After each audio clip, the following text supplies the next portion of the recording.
Assalamu alaikum wa rahmatullahi ta'ala wa barakatuhu ahalin duniya. Muna muku salama irin ta addinin musulunci da fatan kowa na lafiya ala kulli halin. Yau muna maraicen Lahadi. Allah mai iko mai baiwa gagar misali ya bani iko zan ba da wani sirri wadda ina gadara da Allah, ina gadara da wannan sirri.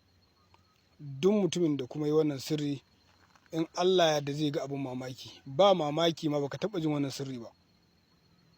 Ba mamaki ma baka taɓa jin wannan sirri ba. Insha Allahu in Allah ya yarda. Na farko farcen hannunka wa'annan guda 10 nan zaka yanke su dukansu. Idan ka yanke su sai kuma na kafa su ma guda 10 kaga guda 20 kenan duka sai ka haɗa su a wuri ɗaya. Idan ka haɗa su a wuri ɗaya ana buƙata sai ka samu kuma bakin kaza, iya bakin kaza kawai guda 9. Idan ka samu bakin kaza guda 9 to an samu abin da ake so.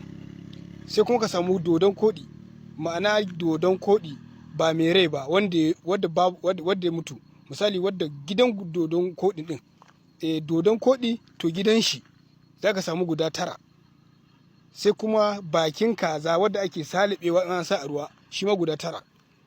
To ana bukata da wannan farcen naka da ka yanke da wannan bakin kaza da kuma wannan dodon koɗi ana bukata ka haɗa su wuri ɗaya gaba ɗaya ka ƙona su. Idan ka haɗa su gaba ɗaya ka ƙona su aka su ƙone ƙurmun su zama toka. Idan suka zama toka to wannan sirri da za ka yi aiki da shi duk wani tsafi da duk wani sihiri da duk wani taurarin da ya lalace baya yi. Don Allah ya wannan sirri a ga abin mamaki. In Allah ya yarda insha Allah duk wanda ya wannan sirri zai ga abin mamaki. Mun yadda mace za ta iya yi, namiji zai iya yi. In Allah ya yarda aka wannan sirri za a ga mamaki. Muna addu'a Allah ya ba mu nasara, taimake mu, shige mana gaba. Duk abin da muka bayar muna addu'a kuma Allah sa a yi a samu nasara, bukatar ta biya akan abin din. Sannan kuma a mana addu'a bisa ga duk abin da muka bada Allah ya ɗaukaka abin kuma bukata biya. Duk wanda ya aiki da shi Allah ya biya. Wannan sirri ne, namijin sirri ne wanda muna gadara da Allah, muna gadara da wannan sirri. Ai wannan sirri za a biya samu biyan bukata insha Allah. Yana bayani akan ɗaukaka, yana bayani akan kwarjini, yana magana akan muhibba, yana magana akan dukkan wani abin da yake ɓoye zai fita fili. Insha Allah duk abin da aka maka Allah zai tona asiri, bukata ya biya kuma abin zai karye insha Allah.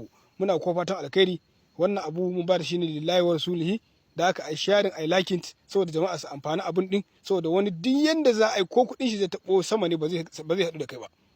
Wani komin babun shi ba zai samu damar zuwa wajenka ba. To idan ka bayar da haka Allah zai ba da iko a yi amfani da shi, Allah zai ba da iko kuma a ɗauka a yi amfani da shi kuma a samu nasara. Da haka insha Allah duk wanda ɗauki wannan sirri ya yi amfani da shi ya mana addu'a. Mun ba da shi lillahi wa rasulihi. To masha Allah mun bar kowa da kowa lafiya. Alhamdulillah masha Allah.